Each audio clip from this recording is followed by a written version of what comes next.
2 days national seminar organized on Bahmani Dynasty, History and Culture on 25th and 26th July 2025 at VG Women's College, sponsored by Karnataka State Archives Department Divisional Office, Gulbarga. About the seminar. The Bahmani Kingdom, 1347 to 1527, was the first independent Islamic state in South India, founded by Alauddin Bahman Shah. Known for its cultural, military, and administrative achievements, it eventually fragmented into 5 Deccan sultanates due to internal strife and external pressures. The Bahmani sultans commissioned several architectural works, though many have since been destroyed. Their architecture, heavily influenced by Persian styles through architects from Persia, Turkey, and Arabia, contributed to the development of the Persianate Indo-Islamic style, which was later adopted by other Deccan sultanates. The Bahmani kingdom was a patron of the Persian language, culture, and literature, with several members of the dynasty becoming proficient in Persian and contributing to its literary heritage. Muhammad Gawan wrote poems in the Persian language with works like Riyaz-ul-Insha and Manazir-ul-Insha. All people and cultures are living histories. The languages we speak are inherited from the past. Our cultures, traditions, and religions are all inherited from the past. Hence, 2-day national seminar on these issues has been thought of organizing. I feel that there should be a requirement of ASI to be noted that there is a lot of leakages which is happening into this masjid, which is Asia's second largest masjid, and even I am finding that there is some kind of dilapidation into this building where it is one of the well-renowned building in the world, and we should protect it, but ASI should even take care of all these things. मेरा नाम मोहम्मद सुल्तान खलील साहब नाम मेरा, मैं शहर बिदर से आया हूँ। ये पुरकों ने बनाया, उस टाइम हसनियाबाद था गुलबर्गे का, ये हसन गंगू बहमनी के परपुत्र मई। उसके बाद शहर बिदर में 100 साल हुकूमत की, यहाँ पर फिरोज शाह बहमनी तक हसन गंगू में से फिरोज शाह 8 लोग हुकूमत किए। उसके बाद मैं शहर बिदर को चलेगा 1426 पाया तक बनाने पर सुल्तान अहमद शाह वली बहन शहर बिदर को बसाया। उनकी मैं 12वीं नस्ल का परपुत्रा, मेरा नाम सुल्तान खलील शाह में नाम मेरा, और मैं उन्हीं की 12वीं नस्ल का परपुत्रा हूँ। और सब भाई भाई मिलकर करते हुए बड़ा उर्स होता है मेरे दादा का उस टाइम में, और ये लोग उस टाइम में पूरे भाई भाई लोग मिलकर काम किए। और आज भी इससे अच्छा लगता है जो यहाँ पर गुलबर्गे में जो बहमनी मिशन बने लोग यहाँ पर देखने आया था मैं, और इतने करते बात खत्म करता हूँ। अस्सलाम वालेकुम। ಕರ್ನಾಟಕ ರಾಜ್ಯ ಪತ್ರಗಾರ ಇಲಾಖೆ ಐತಿಹಾಸಿಕ ದಾಖಲೆಗಳನ್ನು ಸಂಗ್ರಹ ಮಾಡಿ ಅವುಗಳ ಬಗ್ಗೆ ಇತಿಹಾಸದ ವಿದ್ಯಾರ್ಥಿಗಳಲ್ಲಿ, ಇತಿಹಾಸ ಪ್ರಾಧ್ಯಾಪಕರಲ್ಲಿ ಮತ್ತು ಸಾರ್ವಜನಿಕರಲ್ಲಿ ಜಾಗೃತಿಯನ್ನು ಮೂಡಿಸುವ ಮೂಲಕ ಇತಿಹಾಸವನ್ನು ಕಟ್ಟುವ ಕೆಲಸವನ್ನು ಮಾಡ್ತಾ ಇದೆ. ಆ ಕಾರಣದ ಸಂದರ್ಭದಲ್ಲಿ ನಾಡಿನ ಉದ್ದಗಲಕ್ಕೂ ಈ ಥರದ ಕಾಲೇಜುಗಳು, ವಿಶ್ವವಿದ್ಯಾಲಯಗಳಲ್ಲಿ ಇತಿಹಾಸದ ವಿಷಯಕ್ಕೆ ಸಂಬಂಧಪಟ್ಟ ವಿಚಾರ ಸಂಕಿರಣಗಳನ್ನು ನಾವು ಹಮ್ಮಿಕೊಳ್ತಾ ಇದ್ದೀವಿ. ಈ ದಿನ ವೀರಮ್ಮ ಗಂಗಸಿರಿ ಮಹಿಳಾ ಮಹಾವಿದ್ಯಾಲಯ ಕಲಬುರಗಿಯಲ್ಲಿ ವಿಭಾಗೀಯ ಪತ್ರಗಾರ ಕಚೇರಿ ಕಲಬುರಗಿ ವತಿಯಿಂದ ಬಹಮನಿ ಸಾಮ್ರಾಜ್ಯ ಚರಿತ್ರೆ ಮತ್ತು ಸಂಸ್ಕೃತಿ ಎಂಬ ಒಂದು ವಿನೂತನ ವಿಷಯದ ಮೇಲೆ ನಾವು 2 ದಿನಗಳ ರಾಷ್ಟ್ರೀಯ ವಿಚಾರ ಸಂಕಿರಣವನ್ನು ಹಮ್ಮಿಕೊಂಡಿದ್ದೀವಿ. ಬಹಮನಿ ಸಾಮ್ರಾಜ್ಯವನ್ನು ನಾವು ಧರ್ಮಾತೀತವಾಗಿ ಮತ್ತು ಪ್ರದೇಶಾತೀತವಾಗಿ ನೋಡಬೇಕು ಅನ್ನುವಂಥ ಒಂದು ಮುಖ್ಯ ಉದ್ದೇಶವನ್ನಿಟ್ಟುಕೊಂಡು ಅದರ ಬಗ್ಗೆ ವರ್ತಮಾನದ ರಾಜಕಾರಣದಲ್ಲಿ ಹುಟ್ಟಿಕೊಳ್ಳುತ್ತಿರುವಂತಹ ಬೆಳವಣಿಗೆಗಳನ್ನು ಗಮನಿಸಿಕೊಂಡು ಈ ವಿಚಾರ ಸಂಕಿರಣವನ್ನು ನಾವು ಹಮ್ಮಿಕೊಳ್ತಾ ಇದ್ದೀವಿ. ಹಾಗಾಗಿ ರಾಜಕೀಯ ಕಣ್ಣೋಟದಲ್ಲಿ ಇತಿಹಾಸವನ್ನು ಓದಲಾರದೇ, ಇತಿಹಾಸವನ್ನು ಕಟ್ಟಲಾರದೆ, ಅದನ್ನು ಐತಿಹಾಸಿಕ ದಾಖಲೆಗಳ ಹಿನ್ನೆಲೆಯಲ್ಲಿ ಮಾತ್ರ ಓದಬೇಕು ಮತ್ತು ಇತಿಹಾಸವನ್ನು ಕೇವಲ ನಮ್ಮ ಬದುಕಿಗೆ ಒಂದು ಮಾದರಿ ನಡೆಯಾಗಿಟ್ಟುಕೊಳ್ಬೇಕೇ ಹೊರತು ನಾವು ಅದರ ಗುಲಾಮರಾಗಿ ವರ್ತನೆಯನ್ನು ಮಾಡಿದಾಗ ವರ್ತಮಾನದ ಸಮಾಜ ತನ್ನ ಆರೋಗ್ಯವನ್ನು ಕೆಡಿಸ್ಕೊಳ್ತದೆ ಎನ್ನುವಂಥದ್ದನ್ನು ನಾವು ಈ ಇತಿಹಾಸದ ವಿಚಾರ ಸಂಕಿರಣಗಳ ಮೂಲಕ ವಿದ್ಯಾರ್ಥಿಗಳಲ್ಲಿ ಅವರಿಗೆ ತಿಳಿಸುವ ಒಂದು ಯೋಜನೆಗಳನ್ನು ನಾವು ಹಾಕ್ಕೊಂಡಿದ್ದೀವಿ. ಹಾಗಾಗಿ ಈ ವಿಚಾರ ಸಂಕಿರಣಗಳು ಬೇರೆ ಬೇರೆ ಕಾರಣಗಳಿಗಾಗಿ, ಈ ಥರದ ಭಿನ್ನ ಭಿನ್ನ ಆಲೋಚನೆ ಮತ್ತು ಕಾರ್ಯಕ್ರಮಗಳ ಸಲುವಾಗಿ ಅವು ಭಾಳ ಮುಖ್ಯವಾದ ಧಾರ್ಮಿಕ ಸೌಹಾರ್ದತೆ, ಅಂದರೆ ಈ ನೆಲ ದಕ್ಕನ್ ಪ್ರದೇಶದ ನೆಲದ ಗುಣವನ್ನು ಬಿಂಬಿಸುವ ಯೋಚನೆಯ ಹಿನ್ನೆಲೆಯಲ್ಲಿ ನಾವು ಈ ಬಹಮನಿ ಸಾಮ್ರಾಜ್ಯದ ಮೇಲಿನ ಇತಿಹಾಸವನ್ನು ಇವತ್ತು ಚರ್ಚೆ ಮಾಡ್ತಾ ಇದ್ದೀವಿ.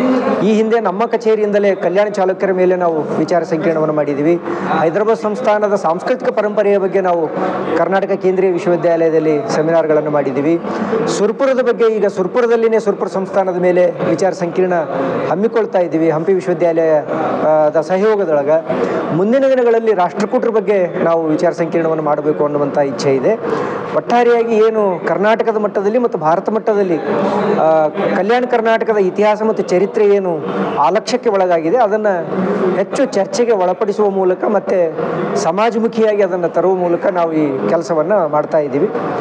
ಇದಕ್ಕೆ ಈ ಭಾಗದ ಜನರು, ಇತಿಹಾಸದ ಮನಸ್ಸುಗಳು ಮತ್ತು ಸಾರ್ವಜನಿಕರು ಹೆಚ್ಚು ಸಹಕಾರ ಕೊಡಬೇಕು ಮತ್ತು ಪ್ರೋತ್ಸಾಹ ಕೊಡಬೇಕು ನಮ್ಮ ಕಚೇರಿಗೆ ಅಂತ ನಾವು ಅವರಲ್ಲಿ ಮನವಿಯನ್ನು ಮಾಡ್ಕೊಳ್ತಾ ಇದ್ದೀವಿ. ಕಲಬುರಗಿ ವಿಭಾಗೀಯ ಪತ್ರಗಾರ ಕಚೇರಿ 2022ರಿಂದ ಕಲಬುರಗಿಯಲ್ಲಿ ಕೆಲಸ ಮಾಡ್ತಾ ಇದೆ. ಇಲ್ಲಿ ಆರಂಭ ಮಾಡಿದ ನಂತರ 3 ವರ್ಷಗಳಲ್ಲಿ ನಾವು ಈ ಕಲ್ಯಾಣ ಕರ್ನಾಟಕ ಮತ್ತು ಅದರಲ್ಲೂ ವಿಶೇಷವಾಗಿ ಹೈದರಾಬಾದ್ ಸಂಸ್ಥಾನಕ್ಕೆ ಸಂಬಂಧಪಟ್ಟ ಸುಮಾರು ಅಂದಾಜು 2 ಲಕ್ಷ ಪುಟದಷ್ಟು ನಾವು ಮಾಹಿತಿಯನ್ನು ನಾವು ಸಂಗ್ರಹ ಮಾಡಿ ಸರ್ವೆ ಮಾಡಿ ಈಗ ನಮ್ಮ ಇಲಾಖೆಯಲ್ಲಿ ಇಟ್ಟಿದ್ವಿ. ಅದನ್ನು ಸಂಶೋಧಕರು ಬಳಸ್ಕೊಳ್ಬೇಕು. ಮತ್ತು ನಮ್ಮ ಭಾಗದ ಹೆಚ್ಚಿನ ದಾಖಲೆಗಳು ತೆಲಂಗಾಣ ಪತ್ರಗಾರ ಇಲಾಖೆಯಲ್ಲಿ ಇರೋದರಿಂದ ಅಲ್ಲಿನ ನಿರ್ದೇಶಕರ ಜೊತೆ ಕೂಡ ನಾನು ಈಗಾಗಲೇ ಒಂದು ಸಭೆಯನ್ನು ಮಾಡಿದ್ದೀನಿ. ಅಲ್ಲಿ ಈ ಒಟ್ಟಾರೆ ಈ ದಕ್ಕನ್ ಪ್ರದೇಶಕ್ಕೆ ಸಂಬಂಧಪಟ್ಟ 33 ಕೋಟಿ ಪುಟದಷ್ಟು ದಾಖಲೆಗಳು ಅವರು ಡಿಜಿಟೈಸ್ ಮಾಡಿದ್ದಾರೆ ಇರಾನ್ ಗೌರ್ಮೆಂಟಿನ ಒಂದು ಸಂಸ್ಥೆಯ ಜೊತೆ ಸೇರಿಕೊಂಡು. ಅವುಗಳನ್ನು ತರುವ ನಿಟ್ಟಿನಲ್ಲಿ ನಾವು ಈಗಾಗಲೇ ಸರ್ಕಾರದ ಮಟ್ಟದಲ್ಲಿ ಪತ್ರ ವ್ಯವಹಾರಗಳನ್ನು ಮಾಡ್ತಾ ಇದ್ದೀವಿ. ಅದು ಒಂದು ಯಶಸ್ಸು ಆದರೆ ಕಲಬುರಗಿ ವಿಭಾಗೀಯ ಪತ್ರಗಾರ ಕಚೇರಿ ಈ ಭಾಗಕ್ಕೆ ಕೊಟ್ಟ ದೊಡ್ಡ ಕೊಡುಗೆಯಾಗಿ ಅದು ಮುಂದಿನ ದಿನಗಳಲ್ಲಿ ಬಿಂಬಿತವಾಗಲಿದೆ ಅಂತ ನಾನು ಹೇಳೋದಕ್ಕೆ ಬಯಸ್ತೀನಿ. ನಾನು ಮಕ್ಸೂದ್ ಅಫ್ಜಲ್ ಜಾಗೀರ್ದಾರ್, ಅಡ್ವೊಕೇಟ್, ಅಫ್ಜಲ್ಪುರ್. ನಾನು ಈಗ ಗುಲ್ಬರ್ಗಾದಲ್ಲಿ ಇರುತ್ತೇನೆ. ಇತಿಹಾಸದ ಬಗ್ಗೆ ನನಗೆ 5 ವರ್ಷಗಳಿಂದ ಹೆಚ್ಚು ಆಸಕ್ತಿ ಇದ್ದು ನಮಗೆ ಭೇಟಿಯಾಗಿದ್ದು ವೀರಶೆಟ್ಟಿ ಸಾಹೇಬರು ಪತ್ರಗಾರ ಇಲಾಖೆಯಲ್ಲಿ ನಮ್ಮ ಸುದೈವ, ನಮ್ಮ ಇತಿಹಾಸ, ಸಂಸ್ಕೃತಿ ಮತ್ತು ಚರಿತ್ರೆ ಎಲ್ಲವನ್ನು ಏನಪ್ಪ ಅಂದರೆ ಕೇಂದ್ರೀಕರಿಸಿ ಒಂದು ಒಳ್ಳೆಯ ಅವಕಾಶವನ್ನು ಓದುಗರಿಗೆ ಒದಗಿಸಿಕೊಟ್ಟಿದ್ದಾರೆ. ನಾನು ನೋಡಿದ ಹಾಗೆ ವೀರಮ್ಮ ಗಂಗಶ್ರೀ ಮಹಿಳಾ ಮಹಾವಿದ್ಯಾಲಯ ಮತ್ತು ವಿಭಾಗೀಯ ಪತ್ರಗಾರ ಕಚೇರಿಯವರ ಸಂಯುಕ್ತ ಆಶ್ರಯದಲ್ಲಿ ನಡೆಯುತ್ತಿದ್ದ ಈ ಒಂದು ಗೋಷ್ಠಿಯಲ್ಲಿ ಬಹಳಷ್ಟು ಇತಿಹಾಸಕಾರರು ತಮ್ಮ ಇತಿಹಾಸವನ್ನು ಮಂಡಿಸಿದ್ದು ನೋಡಿ ಭಾಳ ಸಂತೋಷ ಆಯಿತು. ಈ ಹಿಂದೆಯೂ ಸೆಂಟ್ರಲ್ ಯೂನಿವರ್ಸಿಟಿಯಲ್ಲಿ ನಮ್ಮ ವೀರಶೆಟ್ಟಿ ಸಾಹೇಬರೇ ಎಲ್ಲ ಆಯೋಜಿಸಿದ್ದು ಅಲ್ಲಿಯೂ ನಾನು ಹಾಜರಾಗಿದ್ದೆ. ಕಾರಣ ನಾನು ಇನ್ನೊಂದು ರಿಕ್ವೆಸ್ಟು ವೀರಶೆಟ್ಟಿ ಸಾಹೇಬರಿಗೆ ನಮ್ಮ ಅಫ್ಜಲ್ಪುರದ ಇತಿಹಾಸ ಸಹಿತ ಜನರಿಗೆ ತಿಳಿಸಲು ತಾವು ಸಹ ಅಫ್ಜಲ್ಪುರಕ್ಕೆ ಬಂದರೆ ನಾವು ಏನಪ್ಪ ಅಂದರೆ ಎಲ್ಲ ತಮಗೆ ಸಹಕಾರ ಮಾಡುತ್ತೇವೆ ಮತ್ತು ರಾಷ್ಟ್ರೀಯ ವಿಚಾರ ಸಂಕಿರಣವನ್ನು ತಾವು ಹಮ್ಮಿಕೊಳ್ಳಬೇಕೆಂದು ನನ್ನ ವಿನಂತಿ. ಇನ್ನೊಂದು ವಿಷಯ, ಈ 2 ವಿಚಾರಗೋಷ್ಠಿಗಳನ್ನು ನಾನು ನೋಡಿದಾಗ ನನಗನಿಸುತ್ತೆ ಈ ಎಲ್ಲ ವಿಚಾರಗೋಷ್ಠಿಗಳ ಸಂಯೋಜನೆ ಮಾಡುವುದು ಕೇವಲ ಮಾನವತೆಯ ಆಧಾರದ ಮೇಲೆ ಮನುಕುಲಕ್ಕೆ ಸಂಬಂಧಿಸಿದ್ದು. ಎಲ್ಲರಿಗೂ ಏನಪ್ಪ ಅಂದರೆ ಇಲ್ಲಿ ಸಮಾನ ಅವಕಾಶ ಇದೆ. ಎಲ್ಲರೂ ತಮ್ಮ ಅನಿಸಿಕೆಗಳನ್ನು ಹಂಚಿಕೊಳ್ಳಬಹುದು ಮತ್ತು ಪರಸ್ಪರ ಬಾಂಧವ್ಯವನ್ನು ಬೆಳೆಸಿಕೊಳ್ಳಲು ಒಂದು ಒಳ್ಳೆಯ ನಾವು ಸ್ಟೇಜ್ ಅಂತೇಳಿ ಹೇಳಿ ನಾನು ವೀರಶೆಟ್ಟಿ ಸಾಹೇಬರಿಗೆ ಇನ್ನೊಂದು ಸಲ ಧನ್ಯವಾದಗಳನ್ನು ಅರ್ಪಿಸಿ ಮುಂಬರುವ ದಿನಗಳಲ್ಲಿ ನಮ್ಮ ಅಫ್ಜಲ್ಪುರ ಕಡೆಯೂ ಸಹಿತ ಗಮನ ಹರಿಸಬೇಕೆಂದು ಕೇಳಿಕೊಳ್ಳುತ್ತೇನೆ. अस्सलाम वालेकुम वरहमतुल्लाहि वबरकातुहू। मैं अब्दुल अजीज़ राजपूत, सूफ़ी स्कॉलर एंड हिस्टोरियन बीजापुर से।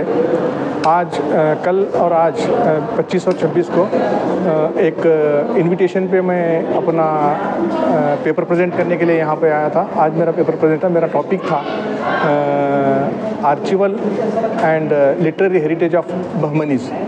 तो मैं बहुत बहुत शुक्रगुज़ार हूँ मेरे दोस्त, मेरे करीबी दोस्त और कर्नाटका स्टेट आर्काइव्स के असिस्टेंट डायरेक्टर हैं डॉक्टर वीर शेट्टी बोल के। इन्होंने एक बहुत अच्छा एक इनिशिएटिव स्टार्ट किया है ये गुलबर्गा रीजन या है ये कल्याण कर्नाटका रीजन में। तो हर एक कॉलेजेस यूनिवर्सिटीज़ में जो है ना अपना एक स्पॉन्सरशिप लेके और कर्नाटक गवर्नमेंट से स्पॉन्सरशिप डिपार्टमेंट से स्पॉन्सरशिप लेके और कॉलेज से कोलैबोरेटिव करके अच्छे टॉपिक पे उन्वानात पे जो है आप एक प्रेजेंटेशंस और एक सेमिनार स्पॉन्सर कर रहे हैं। तो ये बहुत खुशी की बात है और आने वाली जनरेशन के। लेकिन इसमें एक बड़ी बात ये है कि हमारा तहजीब और तमद्दुन जो है ना बाकी रह जाएगा। इवन ये बहमनीज़ हो, राष्ट्रकूटास हो, चालुक्यास हो, जो भी इस रीजन के जो सलातीन गुजरे हैं, तो ये सलातीनों के तारीख और इनके तहजीब तमद्दुन जो भी इनकी संस्कृति कल्चर जो था हेरिटेज था उसको एक फिर याददाश्त हो रही है। तो ये बहुत अच्छी बात है, बहुत अच्छा ये काम कर रहे हैं। तो मैं इनसे मुबारकबाद पेश करता हूँ।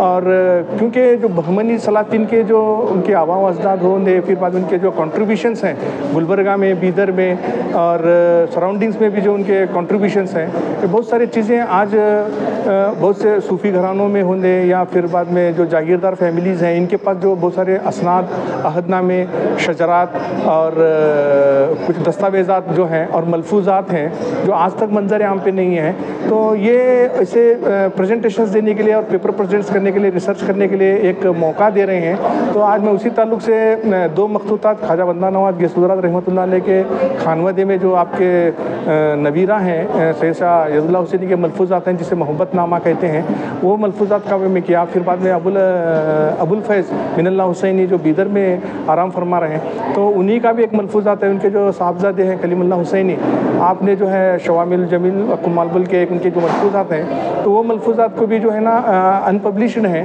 तो ये अवामुन्नास के सामने है। तो एक ह्यूमैनिटी होंगे, फिर बाद में एक तसव्वुफ़ होंगे, सूफ़ीज़म होंगे, तो इसके ताल्लुक़ से लोगों के अंदर मंजर आम पे आएगा। तो ऐसे चीज़ें जो आर्काइव्स वाले और कॉलेजेस कोलैबोरेशंस में जो कर रहे हैं, ये बहुत खुशी की बात है और आने वाली नस्ल के लिए, असलाफ़ के लिए एक असासा बन जाएगा। तो ऐसे होते रहने मैं फिर एक मरतबा वीर शेट्टी साहब का मुबारकबाद पेश करते हुए और उनका एक शुक्रिया अदा पेश करते हुए मैं अपनी बात खत्म करता हूँ। अस्सलाम वालेकुम। मैं डॉक्टर रहमान पटेल। पहली बार जो है गुलबर्गा शहर में बहमनी सल्तनत के ऊपर एक सेमिनार जो है नेशनल लेवल रखा गया है और ये बीजी वुमेंस कॉलेज और जो आर्काइव्स डिपार्टमेंट है, उनके दोनों के कोलैबोरेशन में ये एक इवेंट यहाँ पे चल रहा है। और कल से लेकर आज तक काफ़ी अलग अलग टॉपिक्स पे यहाँ पे बात हो गई और अलग अलग जगह से यहाँ पे स्कॉलर्स आ चुके हैं और अपने अपने ख़यालों का जो है इजहार यहाँ पे किए और अलग अलग टॉपिक्स पे भी यहाँ पे बात हो गई, जो पॉलिटिकल है, कल्चरल है या फिर कॉइन्स के बारे में है, मॉन्यूमेंट्स के बारे में है और काफ़ी सारे चीज़ें जो हमको नहीं पता थे वो भी यहाँ पे हमको जो है सीखने को मिला। इसी तरह से जो है और जानकारी के लिए हमारे जो गुलबर्गा शहर के यंगस्टर्स हैं हिस्ट्री से बहुत दूर है, तो ऐसे सेमिनार्स में आकर उसका फ़ायदा उठाना चाहिए। और मैं समझता हूँ कि और भी जो हमारे बाकी इदारे हैं वो लोग भी जो है ऐसे एक सल्तनत के बारे में अच्छे बड़े लेवल पे जो है सेमिनार हो या फिर कॉन्फ्रेंस हो, अगर वो ऑर्गेनाइज़ करेंगे तो आने वाले जनरेशन को जो है हिस्ट्री की बहुत सारी जो है मालूमात होगी। शुक्रिया। बहमनी हिस्टोरिकल इवेंट दिख रहा है मुझे और ये जो सेमिनार है 2 डेज़ का नेशनल लेवल का, बहुत ही बेनिफिट वाला चीज़ है ये जो कर रहे हैं लोग, इसको अप्रिशिएट करना चाहिए। जो ऑर्गेनाइज़र्स और जो कॉलेज वाले पार्टिसिपेट करे हैं और जो करे हैं उनके लिए बहुत बड़ा जो ना ये मुबारकबादी का ये है, कॉन्ग्रेचुलेशंस कहना चाहिए इन्हें। और हम बहमनी की जो हिस्ट्री के लिए कलेक्ट करे हैं, कॉइन्स कलेक्शन करे हैं, हिस्ट्री करे हैं, उसको और प्रमोट करने के लिए प्लेटफॉर्म अच्छा था और बहुत अच्छा काम करे। और हम सब हमारे ग्रुप के लोग और तकरीबन कॉलेजेस वाले आए, रिप्रेजेंट करें, बहुत अच्छा जो है ना डॉक्यूमेंटेशंस का प्रोग्राम हुआ है।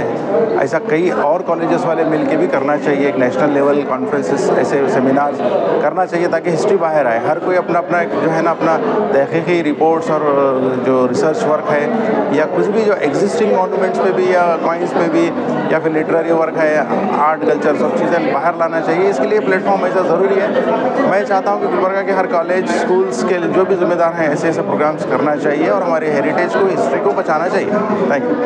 ಬಹ್ಮನಿ ಸುಲ್ತಾನರು 1347ರಲ್ಲಿ ತಮ್ಮ ಒಂದು ಸಾಮ್ರಾಜ್ಯವನ್ನು ಸ್ಥಾಪಿಸಿ ಮೊದಲ ರಾಜಧಾನಿಯಾದಂತಹ ಗುಲ್ಬರ್ಗಾವನ್ನು, ನಂತರದಲ್ಲಿ ಬೀದರ್ ತಮ್ಮ ರಾಜಧಾನಿಯನ್ನಾಗಿ ಮಾಡಿಕೊಂಡು ಆಡಳಿತವನ್ನು ನಡೆಸಿದ್ದನ್ನು ನಾವು ಇತಿಹಾಸದ ಪುಟಗಳಲ್ಲಿ ಕಾಣುತ್ತೇವೆ. ಈ ಒಂದು ಸುಲ್ತಾನರ ಸಾಮ್ರಾಜ್ಯವು ಅತ್ಯದ್ಭುತವಾದಂತಹ ಆಡಳಿತವನ್ನು ಪ್ರತಿಸ್ಪರ್ಧಿಯಾಗಿ ಸ್ಥಾಪನೆಯಾದಂತಹ ವಿಜಯನಗರ ಸಾಮ್ರಾಜ್ಯ ಮತ್ತು ಬಹುಮನಿ ಸುಲ್ತಾನರ ಸಾಮ್ರಾಜ್ಯವು ಎರಡೂ ಸಾಮ್ರಾಜ್ಯಗಳು ಪ್ರತಿಸ್ಪರ್ಧಿಯಾಗಿ ಇಡೀ ಒಂದು ಮಧ್ಯಕಾಲೀನ ಕರ್ನಾಟಕದಲ್ಲಿ ಅಸ್ತಿತ್ವಕ್ಕೆ ಬಂದಂಥ ಅತ್ಯದ್ಭುತವಾದಂಥ ರಾಜಮನೆತನಗಳು ಅಂತ ಹೇಳ್ಬೋದು. ಅದರಲ್ಲಿ ಬಹುಮನಿ ಸುಲ್ತಾನರ ಒಂದು ಕಲೆ ಮತ್ತು ವಾಸ್ತುಶಿಲ್ಪವನ್ನು ನೋಡಿದಾಗ ಗುಲ್ಬರ್ಗಕ್ಕೆ ಸಂಬಂಧಪಟ್ಟಂಥ ಹಲವಾರು ಮಸೀದಿಗಳು, ಇಲ್ಲಿರ್ತಕ್ಕಂಥ ಕಲೆ ಮತ್ತು ವಾಸ್ತುಶಿಲ್ಪದ ಲಕ್ಷಣಗಳನ್ನು ನೋಡಿದಾಗ ಇಂಡೋ ಸೆರಸನಿಕ್ ಆರ್ಕಿಟೆಕ್ಚರ್ ಅಂತ ಕರಿತಾ ಇದ್ದೀವಿ ನಾವು ಅದಕ್ಕೆ. ಅದರಲ್ಲಿರ್ತಕ್ಕಂಥದ್ದು ಕಮಾನ್ಗಳು, ಬುರ್ಜುಗಳು, ಮಸೀದಿಗಳು, ದರ್ಗಾಗಳು, ಈ ಎಲ್ಲ ಒಂದು ಲಕ್ಷಣಗಳನ್ನು ಒಳಗೊಂಡಂಥ ಹಲವು ಸ್ಮಾರಕಗಳನ್ನು ಬೀದರ್ ಮತ್ತು ಗುಲ್ಬರ್ಗಾದಲ್ಲಿ ಕಾಣಬಹುದು. ಅದರಲ್ಲಿ ಸೂಫಿ ಸಂತರ ಪ್ರಸಿದ್ಧವಾದಂಥ ಖ್ವಾಜಾ ಬಂದಾ ನವಾಜ್ ದರ್ಗಾ ಮತ್ತು ಜಾಮಿ ಮಸೀದಿ ಎರಡು ಪ್ರಸಿದ್ಧವಾದಂಥ ಗುಂಬಜ್ಗಳು, ಈ ಒಂದು ಆರ್ಚ್ಗಳು ಮತ್ತು ಕಮಾನ್ಗಳು, ಅಲ್ಲಿರ್ತಕ್ಕಂಥ ಹಲವು ಇಂಡೋ ಇಸ್ಲಾಮಿಕ್ ವಾಸ್ತುಶೈಲಿಯ ಲಕ್ಷಣಗಳನ್ನು ಹೊಂದಿದಂಥ ಅನೇಕ ಸ್ಮಾರಕಗಳನ್ನು ಮುಂದಿನ ಸಂಶೋಧಕರು ಅದನ್ನು ಉಳಿಸುವ ಮತ್ತು ಸಂರಕ್ಷಣೆ ಮಾಡುವಂಥ ಒಂದು ಕೆಲಸವನ್ನು ಈಗಾಗಲೇ ಇರ್ತಕ್ಕಂಥ ರಾಜ್ಯ ಪುರಾತತ್ವ ಇಲಾಖೆ ಮತ್ತು ಕೇಂದ್ರ ಪುರಾತತ್ವ ಇಲಾಖೆ ಇದರ ಬಗ್ಗೆ ಗಮನವನ್ನು ಹರಿಸಿ ಮುಂದಿನ ಪೀಳಿಗೆಗೆ, ಅಂದರೆ ಈಗಿರ್ತಕ್ಕಂಥ ಸಂಶೋಧಕರು, ಸಂಶೋಧನಾ ವಿದ್ಯಾರ್ಥಿಗಳು, ಅಲ್ಲಿರ್ತಕ್ಕಂಥ ಬೇರೆ ಬೇರೆ ವಿದ್ವಾಂಸರಿಗೆ ಇದು ಮುಂದಿನ ತಲೆಮಾರಿಗರಿಗೆ ಅದನ್ನು ಆ ಒಂದು ಬಹಮನಿ ಸುಲ್ತಾನರ ಪರಂಪರೆಯನ್ನು ಮುಂದುವರಿಸಲಿಕ್ಕೆ ಆಗ್ತಕ್ಕಂಥ ಕೆಲವು ಸಂರಕ್ಷಣಾ ಕ್ರಮಗಳನ್ನು ತೆಗೆದುಕೊಳ್ಬೇಕು ಅಂತ ಇಂಥ ವಿಚಾರ ಸಂಕಿರಣಗಳು ಈ ಒಂದು ಮಹಾವಿದ್ಯಾಲಯದಲ್ಲಿ ನಡೆದದ್ದು ತುಂಬ ಹೆಮ್ಮೆಯ ವಿಷಯ ಅಂತ ಹೇಳ್ಬೋದು.